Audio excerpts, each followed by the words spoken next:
Hallelujah, प्रभु की महिमा हो। आइए वचन में पढ़ेंगे मत्ती में इसका 26वां अध्याय और उसका पहला 2 वचन। जब यीशु से ये बातें कह चुका तो अपने चेलों से कहने लगा, तुम जानते हो कि 2 दिन के बाद फसह का पर्व है और मनुष्य को पुत्र क्रूस पर चढ़ाए जाने के लिए पकड़ाया जाए। प्रभु की महिमा हो। यहाँ प्रभु यीशु मसीह क्या कहते हैं, अपने चेलों से कहते हैं कि अनेक बातें कहने के बाद वो कहता है, क्योंकि उससे पहले जब हम देखते हैं प्रभु यीशु मसीह न्याय के दिन की बातें कहता है कि कैसे न्याय किया जाएगा, कैसे जो है प्रभु के जो सिंहासन के सामने जो बातें होंगी, तो ऊपर जो है जजमेंट की बातें कहने के बाद सारी बातें जब यीशु मसीह कह चुका, कहने के बाद वो क्या करता है, कहता है कि आप लोग सब क्या जानते हो कि 2 दिन बाद क्या है, फसह का पर्व है और मनुष्य के पुत्र का क्रूस पर चढ़ाए जाने के लिए पकड़वाया जाएगा। मनुष्य का पुत्र क्या किया जाएगा, क्रूस पर चढ़ाए जाने के लिए पकड़वाया जाना करके प्रभु यीशु मसीह अपने चेलों से बात कहता है। और यहाँ से क्या होता है, जो प्रभु यीशु मसीह के क्रूस की एक जो यात्रा है, जो उसका जो प्रोसेस शुरू हो जाता है कि यीशु मसीह क्या कर रहा है, पकड़वाया जाना है।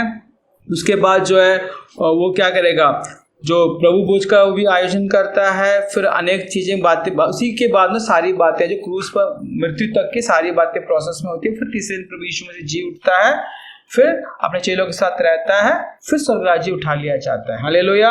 इसलिए जब हम लोग देखें कि जब क्रूस के जो क्रूस की कथा के बारे में हम जब मनन करना शुरू करते हैं, जब हमें उसके बारे में बात करना शुरू करते हैं, तो हमें क्या यहाँ से जब हम शुरू करेंगे तो उस पॉइंट से हमें शुरू करना चाहिए जहाँ से प्रभु यीशु इस बात को कहना शुरू करता है। इसलिए कहता है कि मनुष्य के पुत्र का जो है क्रूस पर चढ़ाए जाने के लिए क्या है, पकड़वाया जाना है कर बताता, पकड़वाया जाएगा करके। तो फसह के पर्व के समय में सारे जो 2 दिन पहले सारी बातें वो कहता है।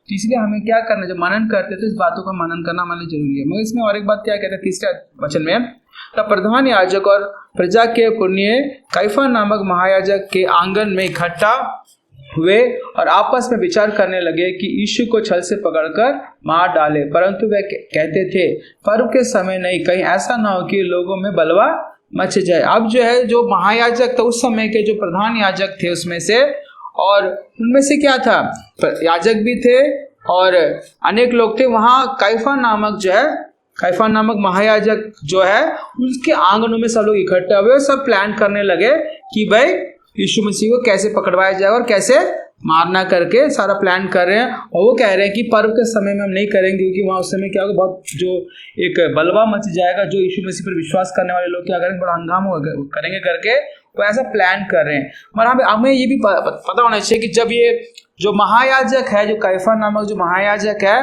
वो भी क्या कर रहा है, उसे परमेश्वर उसी के मुंह से एक बात कहलवाता है। अगर उसको हम देखेंगे यूहन्ना में उसका 11वां अध्याय में उसका 49वां वचन, उनमें से काइफा नामक एक व्यक्ति ने, जो उस वर्ष का महायाजक था, उनसे कहा, तुम कुछ भी नहीं जानते और ना यह समझते हो कि तुम्हारे लिए यह भला है कि हमारे लोगों के लिए एक मनुष्य मरे और सारी जाति नष्ट ना हो।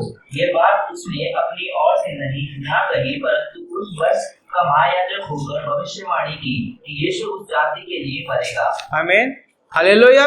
यहाँ क्या हो रहा है कि जो कैफा नामक जो महायाजक है वो क्या कर रहा है, वो ये जो उस वर्ष का जो महायाजक था, उस समय का वो महायाजक था, वो क्या कह रहा है कि वो उनको बताता है, लोगों को, जो उनके साथ के लोग, उनको कहता है कि तुम लोग नहीं जानते हो। वो बता रहा है कि तुम लोग नहीं जानते और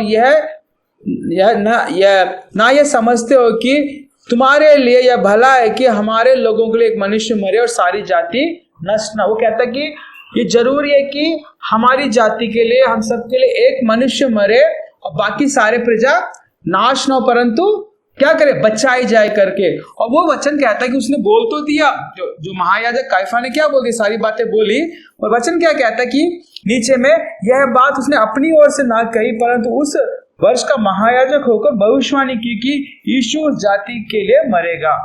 हालेलुया। अब देखो, वो बात उसने अपने आप से नहीं कही, पर वो क्या कह रहा है, उस वर्ष का महायाजक होने की वजह से उसने भविष्यवाणी की कि हमारे लिए क्या होगा, एक इंसान मरेगा, यीशु मरेगा करके वो बताता है।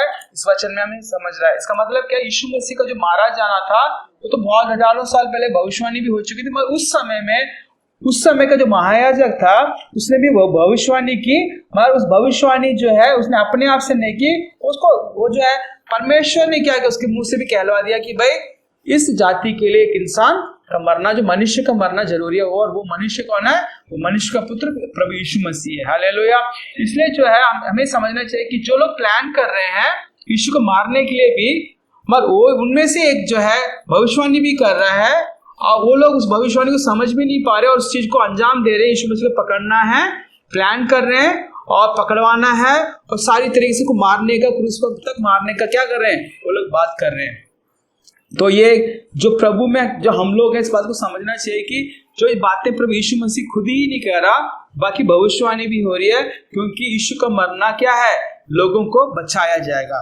यीशु के लहू से क्या होगा, यीशु के लहू में क्या है, वो कीमत चुकाई जाएगी, जो सारे मनुष्य के जो लोग, सारे मनुष्य ने जो पाप किया है उसका छुटकारा का जो जिम्मा किसके ऊपर आया, यीशु मसीह के ऊपर आया, और यीशु मसीह ने इसको बखूबी निभा कर हम सबका उद्धार करवा दिया। हालेलुया। क्योंकि यूहन्ना में क्या लिखा है, पहले जो अध्याय में क्या लिखा है, तो यूहन्ना बपतिस्मा देने वाला यीशु मसीह को देखकर क्या बोलता है, वो कहता है कि पहला अध्याय का और उसको 29 दूसरे दिन उसने यीशु को अपनी ओर आते देखकर कहा, देखो यह परमेश्वर का मेमना है जो जगत का पाप उठा ले जाता है। हालेलुया। जो यूहन्ना बपतिस्मा देने वाला क्या बोल रहा है, यीशु मसीह को देखकर, ये परमेश्वर का वो मेमना है जो हमारे सारे जगत के लोगों के पाप को उठा के, जो हमारे लिए निवारण करने वाला, क्रूस पर मरकर हमारे लिए जो छुटकारा दिलाने वाला परमेश्वर का मेमना जिसके ऊपर हमारे पाप और श्राप और सारी बीमारियां रखी गई है। तो इसलिए प्रभु यीशु मसीह का मृत्यु का जो भविष्यवाणी पहले वो उसी समय सारी घटनाएं भी घट रही है। तब यीशु मसीह कहता है, देखो मेरा पकड़वाया जाना है, क्योंकि मनुष्य के पुत्र क्या करा जाएगा, क्रूस पर चढ़ाने के लिए पकड़वाया जाएगा करके। हालेलुया। और आपको पता है कि यीशु मसीह के मृत्यु से पहले जो रोम साम्राज्य जो राज्य कर रहे थे, उसी समय भी उनका भी राज्य चल रहा था, मगर यीशु मसीह के आने से पहले तक तो क्या था, क्रूस का जो दंड जो ना, ऐसा कोई प्रावधान नहीं था, उस समय कोई चलन नहीं था क्रूस पर मारने का। मगर जैसे यीशु मसीह को ही क्रूस पर लटकाया जाना था, इसलिए उस समय जो ऐसा कानून आया और ऐसी मृत्यु की सजा भी होने लगी कि क्रूस पर लटकाया जाएगा करके। क्यों हुआ, यीशु मसीह को क्रूस पर लटकाया जाना था, स्पेशली ये बातें हुई, ठीक है ना। इसलिए क्रूस पर लटकाया जाना, उसका जो हर एक तरीके से प्रभु परमेश्वर का जो योजना थी कि मनुष्य को बचाने के लिए, सारे मनुष्य जाति के हर एक लोगों को उनके पापों से श्राप से छुड़ाने के लिए परमेश्वर का स्वर्गीय योजना है। जो इस योजना के बारे में जो पढ़ता है, मनन करता है, उसके रहस्य को जानता है, निश्चय उसके जीवन में क्या होगा, अनेक अद्भुत काम, आश्चर्य कर्म, उसको जो पापों से श्रापों से छुटकारा मिलकर वो स्वर्ग राज्य के लिए क्या करेगा, अपनी तैयारी करना शुरू कर देगा। हालेलुया। तो ये बातें होती है। उसके बाद क्या होता है, वो सारा प्लान करते हैं, ऐसा हमें करना, ऐसे हमें करना करके। उसके बाद हम देखते हैं कि 6वें वचन से पढ़ दीजिए, मत्ती में 26:6। जब यीशु बेतनिय्याह में शमूएल कोढ़ी के घर में था, तो एक स्त्री संगमरमर के पात्र में बहुमूल्य इत्र लेकर उसके पास आई, और जब वो भोजन करने बैठा तो उसके सिर पर उड़ेल दिया। ये देखकर उसके चेले रिसराए और कहने लगे, इसका क्यों सत्यानाश किया गया? इसे तो अच्छे दाम पर बेचकर कंगालों को बांटा जा सकता है। ठीक है, अभी क्या हो रहा है, अब जो है पहला प्रभु यीशु मसीह ने कहा कि मुझे जो है पकड़वाया जाएगा, ताकि मैं क्रूस पर जो मुझे लटकाया जाएगा, ठीक है। क्योंकि वचन क्या कहता है कि प्रभु यीशु मसीह वो मेमना है, परमेश्वर को वो मेमना है कि सारे जगत के लोगों के पापों को अपने पर उठा के ले जाने वाला। और जो क्रूस पर चढ़ाए जाने के लिए क्या हो रहा है, ये चीजें हो रही है। तो यहाँ क्या हुआ है, तो जैसे जो है यीशु बेतनिय्याह में शमूएल कोढ़ी के घर में था, शमूएल नाम का जो एक मनुष्य था, उसके घर में यीशु मसीह वहां गए। वहां क्या होता है कि एक स्त्री वहां आती है और संगमरमर के पात्र में बहुमूल्य इत्र लेकर उसके पास आई।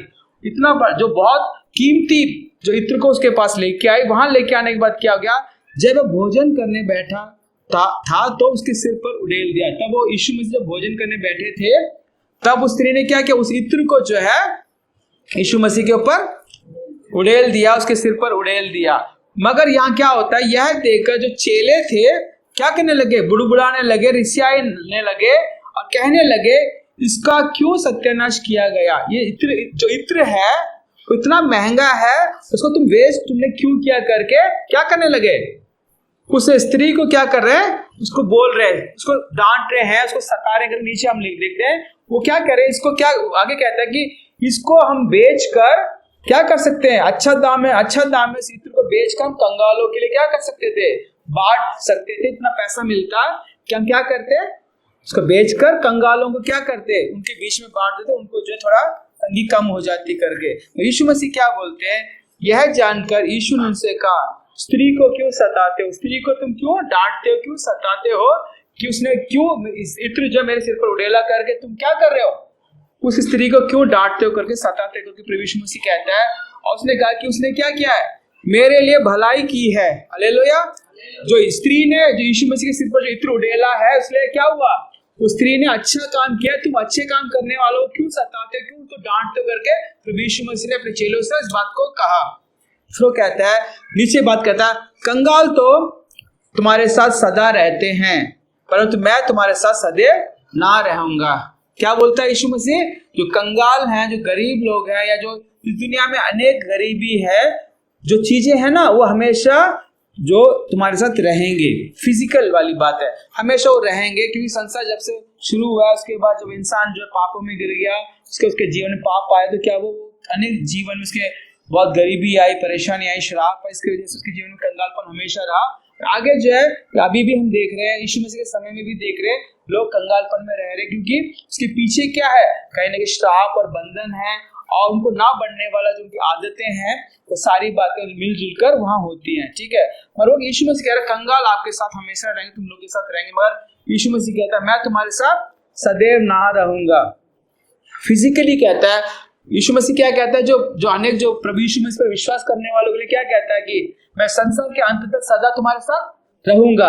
आत्मिकता में हमेशा प्रभु यीशु मसीह हमारा वास करता, हमेशा हमारे साथ है, मगर फिजिकली वो कह रहा है कि अभी मेरे को क्रूस पर चढ़ाया जाने वाला शारीरिक रूप में जो मैं तुम्हारे साथ हूँ, वो तुम्हारे साथ हमेशा नहीं रहूंगा। ये कंगाल लोग तुम्हारे साथ रहेंगे, मगर जब मैं तुम्हारे साथ हूँ, तुम मेरे साथ जो समय बिताओ, मैं तुम्हारे साथ हमेशा नहीं रहने वाला को बताता है। वो कहता है कि अगला बात वो कहता है कि उसने मेरी देह पर जो इत्र उड़ेला है, वह मेरे गाड़े जाने के लिए किया है। हालेलुया। अब वो कहता है कि उसने मेरे पर जो इत्र उड़ेला है ना, वो किसने उड़ेला है, क्योंकि मेरे को जो गाड़ा जाने के लिए जो एक प्रोसेस होगा, उस पर मरने के बाद, उसके बाद जो उसको गाड़ दिया जाएगा, तब क्या होगा, जब इत्र डालते हैं ना, उस वजह से उसने क्या किया, बाद में जो करना था उसने क्या किया, उसने पहले ही क्या हुआ, उसने इत्र मेरे पर उड़ेल दिया करके। हालेलुया।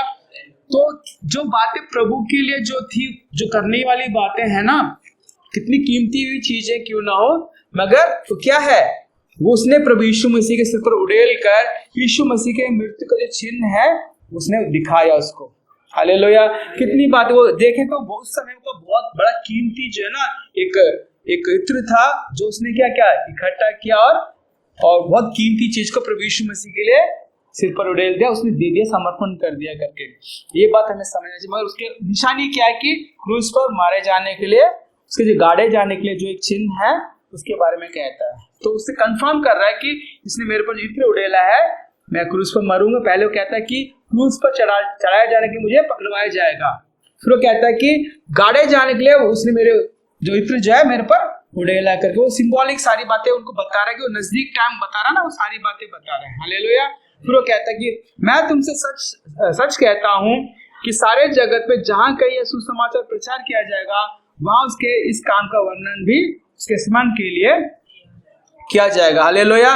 प्रभु यीशु मसीह क्या करे, स्त्री के लिए क्या करते, क्रेडिट देता है, उसको क्या करता है, उसको उत्साहित करते हुए कहता है कि देखो इसने जो किया है ना, जहां जहां सुसमाचार तुम सुनाने जाओगे, यीशु मसीह के बारे में जो सुसमाचार सुनाया जाएगा, इस तरह के बारे में जो इसने काम किया, उसका स्मरण, उसको याद किया जाएगा। हालेलुया। जो उसने प्रभु के लिए जो दिया है, उसको स्मरण किया जाएगा करके। इसका मतलब जब हम लोग भी जो प्रभु के लिए जो भी हम क्या करते हैं अपने जीवन में से, हम जो उसके सेवा के लिए हम क्या करते हैं, समर्पित होते हैं, हम सुसमाचार सुनाने के लिए हम समर्पित होते हैं, तो सारा चीज क्या प्रभु स्मरण करता है, हमेशा याद रखता है। हालेलुया।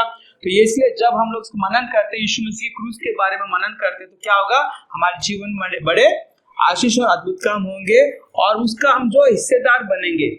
क्रूस की मृत्यु को जो सिर्फ एक नाम से नहीं कि भाई हम लोग क्या करें कि यीशु मसीह इस दुनिया में आया, मारा गया, गाड़ा तीसरे दिन जी उठा और दोबारा से आने वाले, एक लाइन में हम खत्म करते हैं। इसका गहराई क्या है, हमें नापने की जरूरत, उसकी जो उसकी चौड़ाई क्या है, उसके प्रेम का जो गहराई क्या है, जो इतना ऊंचाई क्या है करके हमें क्या करना पड़ेगा, प्रभु के बारे में समझने के लिए हमें प्रयास करना पड़ेगा। हालेलुया। इसलिए क्रूस की मृत्यु को, क्रूस की कथा को जो कितनी बार हम प्रचार सुनते हैं ना, प्रचार सुनते सुनते हम क्या करते हैं, वो हमारे लिए हल्की बात हो जाती है। कई बार क्या होता है, जितने बार में हर साल हर समय हम लोग हर संडे कई बार हम बात बोलते रहते, रिपीट करते रहते हैं, बातों सुन सुनकर क्या करते हैं, हमें क्या लगता है कि हल्की बात होगी। मगर क्रूस की कथा जो हमेशा हल्की बात नहीं, वो हमेशा उसमें सामर्थ्य, अद्भुत काम, वो हमेशा क्या है, हमेशा उसी वजह से ही हम लोग प्रभु में हैं। हालेलुया। इसलिए आखिरी वचन पढ़कर हम उसको समाप्त करेंगे। हम लोग पढ़ेंगे पहले कोरिन्थियों में उसका पहला अध्याय उसका 18 वचन पढ़ दीजिए। क्योंकि क्रूस की कथा नाश होने वालों के लिए मूर्खता है, क्योंकि क्रूस की कथा नाश होने वालों के लिए मूर्खता है, परंतु हम उद्धार पाने वालों के लिए परंतु हम उद्धार पाने वालों के लिए परमेश्वर परमेश्वर की सामर्थ है। का सामर्थ्य। हालेलुया। तो क्रूस की कथा जो मनन कर रहे हैं, अभी उसके बारे में बात कर रहे हैं, वो जो नाश होने वालों के लिए तो क्या है, मूर्खता। जो नाश होने वाले हैं, जो इस बात पर विश्वास ना करके क्या करने वाले, नाश हो जाएंगे, क्योंकि उनके पापों की क्षमा नहीं मिलेगी और वो प्रभु के पास नहीं आ पाएंगे, उनके लिए वो मूर्खता है। मगर हम उद्धार पाने वालों के लिए क्या है, परमेश्वर का सामर्थ्य। जो उद्धार पाए हुए लोग यीशु के क्रूस के बारे में वो जानते हैं, क्रूस की कथा क्या उनके लिए परमेश्वर का सामर्थ्य है। मगर नाश होने वालों के लिए ये क्या है, मूर्खता लगेगी। उनको लगेगा कि यीशु मसीह का जो क्रूस पर मरना क्या है, एक मूर्ख बात है। अनेक लोग बोलते हैं कि यीशु अपने आप को नहीं बचा सकता, तो हमें क्या बचाएगा करके वो मूर्खतापूर्ण वाली बात जो बात करते हैं, उनके लिए क्या है, वो जो है वो नाश होने के लिए उस बात को कर रहे हैं। ठीक है ना। इसलिए हमें याद रखना चाहिए कि इस बात को जब मनन करें तो हमारे जीवन में बहुत आशीष और बरकत होगी। आइए हम आंखें बंद करें, प्रार्थना करें।